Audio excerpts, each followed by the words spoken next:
Hello students. आज का हमारा टॉपिक है आईडी, ईगो और सुपर ईगो। जनरली बहुत सारे कॉम्पिटिटिव एग्जाम में भी इससे क्वेश्चंस आते हैं और नर्सिंग में भी ये साइकोलॉजी का पार्ट है।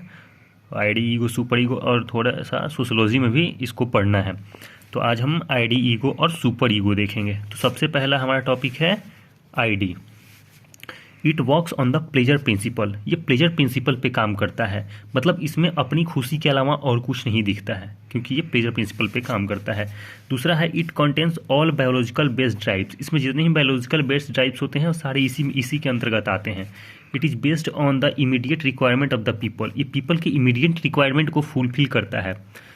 एक्चुअली ऐसा होता है ना इसमें कि जैसे मान लीजिए कोई बच्चा है, कोई भी एक चाइल्ड है और इसको कुछ चाहिए, तो ये समझ नहीं पाता है कि मेरे पेरेंट्स अभी दिला नहीं सकते इसे, इसको उसी समय चाहिए होता है एट एनी कॉस्ट।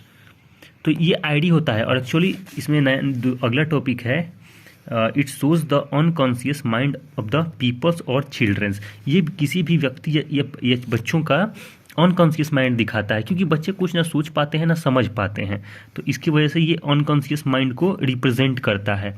तो जो बच्चे जिद करते हैं ना कि उनको उसी टाइम पे चाहिए जो चीज़, पेरेंट्स उनको दिला नहीं पाते हैं पैसे की वजह से या किसी भी वजह से, तो ये बच्चे इसको समझ नहीं पाते हैं because of unconsciousness.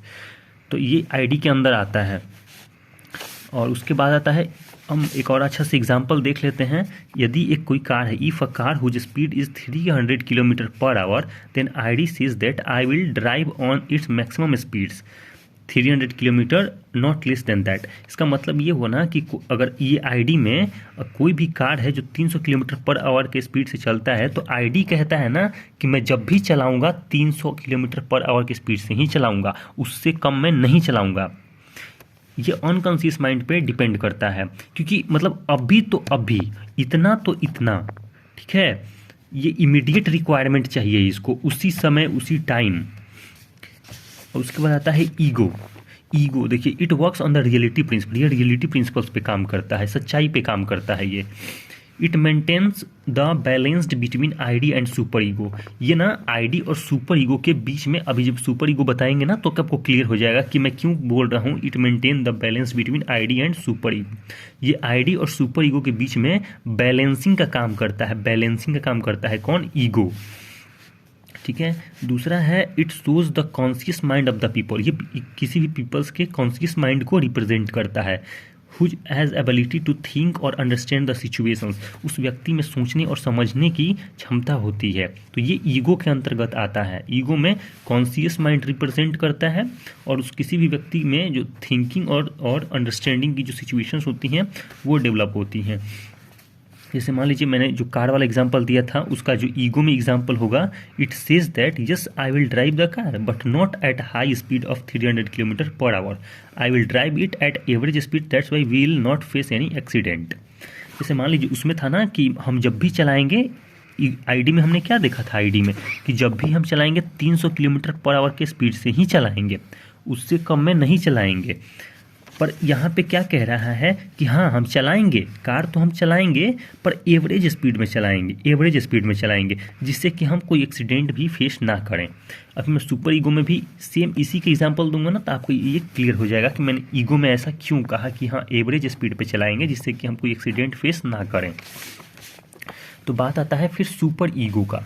Super ego में ना it works on the perfection principles और मोरालिटी प्रिंसिपल्स। ये परफेक्शन प्रिंसिपल्स पे काम करता है और मोरालिटी प्रिंसिपल्स पे काम करता है। बहुत सारे मोरल्स इसके अंतर्गत आते हैं। It works under rules, regulation, norms, values and principles. ये ना बहुत सारे रूल्स, रेगुलेशन, नॉर्म्स, वैल्यूज़ के अंडर काम करता है। मतलब जब सुपर ईगो होगा ना तो ये आप समझ लीजिए बहुत सारे रूल्स रेगुलेशंस को फॉलो करेगा।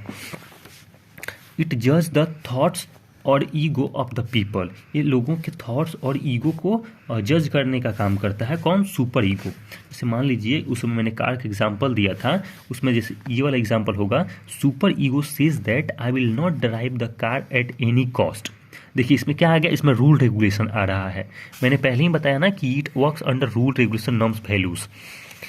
वहीं यहाँ का सुपर ईगो कह रहा है that I will not drive the car at any cost.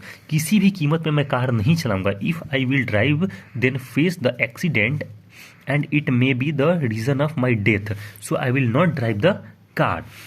देखिए आईडी में क्या कह रहा था कि हम जब भी चलाएंगे 300 किलोमीटर पे ही चलाएंगे, मतलब इतना तो इतना हाई स्पीड, मतलब हाई स्पीड जितना कार की स्पीड है मैं उतना ही पे चलाऊंगा। और सुपर ईगो क्या कह रहा है कि मैं नहीं चलाऊंगा, अगर चलाऊंगा तो मर जाऊंगा। पर ईगो देखिए, ईगो, ये जो ईगो है ना, ये बैलेंस बना रहा है दोनों के बीच में। क्या बैलेंस बना रहा है? तो कह रहा है कि हाँ हम चलाएंगे पर एवरेज स्पीड में चलाएंगे, जिससे कि हम कार भी चला लें और हमारा एक्सीडेंट भी ना हो। तो ईगो जो काम करता है ना, वो बैलेंसिंग का काम करता है। किसके बीच में? आईडी और सुपर ईगो के बीच में काम करता है ये, ठीक है। जैसे कि मान लीजिए आपको अगर जैसे मान लीजिए कि आपको अगर मान लीजिए समोसा खाना है, ठीक है, तो अगर आपने खाना खा लिया है पर आपका समोसा खाने का बहुत मन है, तो आप आईडी में क्या होगा, अभी तो अभी, चाहे कोई भी व्यक्ति कितना ही खाना खाया हो, अगर उसको कोई चीज़ पसंद आ जा रहा है तो बोल रहा है कि मैं उसी टाइम पे खाऊंगा। वहीं अगर सुपर ईगो में वही एग्जाम्पल ले लें, तो अगर उसको, वो खाना खाया हुआ आदमी है और फिर से उसको अगर समोसा खाने का मन, तो वो नहीं खाएगा। वो बोलेगा कि नहीं अभी मैंने खाना खाया है तो नहीं खाऊंगा, मतलब नहीं खाऊंगा। पर ईगो क्या कहेगा? ठीक है हम खाएंगे। ईगो क्या कहेगा? ठीक है हम खाएंगे पर अभी नहीं, थोड़ी देर बाद खाएंगे। आईडी ने क्या बोला? हम अभी खाएंगे तो अभी खाएंगे। सुपर ईगो ने क्या बोला? हम नहीं खाएंगे तो नहीं खाएंगे। पर ईगो ने क्या कहा? ठीक है हम खाएंगे पर थोड़ी देर बाद खाएंगे। तो ईगो जो होता है ना, हमेशा आईडी और सुपर ईगो के बीच में बैलेंसिंग का काम करता है, ठीक है, बैलेंसिंग का काम करता है। तो उम्मीद है कि आपको ये सारे चीज़ें समझ में आई होंगी, आईडी, ईगो और सुपर ईगो के बीच की क्या डिफरेंसेस है, ठीक है। अगर वीडियो अच्छा लगा हो तो आप लाइक करिए, सब्सक्राइब करिए। Thank you. इससे रिलेटेड और भी कोई डाउट हो तो आप कमेंट सेक्शंस में कमेंट करके पूछ सकते हैं। और भी रिलेटेड इससे वीडियोस हैं अलग अलग सब्जेक्ट से, वो इस पर आते रहेंगे, तो आप प्लीज़ इसको सब्सक्राइब कर लेना।